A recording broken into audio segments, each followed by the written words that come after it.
আসসালামু আলাইকুম। লতিরাজ কচু চাষ সম্বন্ধে আমি কিছু আলোচনা করব দর্শক মণ্ডলী। লতিরাজ কচু ভালো মানের একটি ফসল।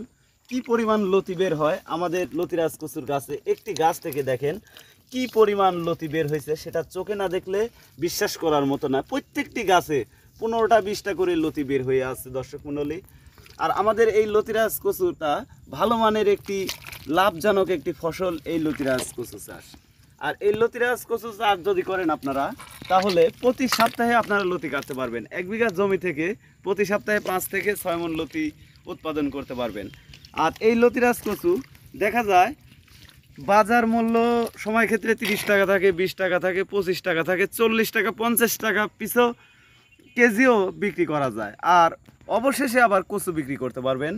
আর এই কচু লাগানোর যে নিয়মটা, সেই নিয়মটা আমি কিছু আলোচনা করব দর্শক মণ্ডলী। এই যে লাইন দেখতে পাচ্ছেন আপনারা, এই লাইনে লাগাবেন 1 হাত পর পরে, আর এক লাইন থেকে আরেক লাইন 1.5 হাত পরে পরে লাগাবেন আপনারা।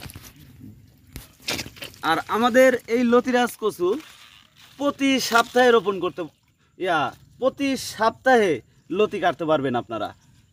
এই লতিরাজ কচুর চারা আমরা সারা বাংলাদেশে কুরিয়ার সার্ভিসের মাধ্যমে দিয়ে থাকি। আমাদের যে চারা, সে চারায় প্রমাণ পাওয়া যায় প্রত্যেকটি চারাতেই লতি হবে, প্রত্যেকটি চারাতেই লতি।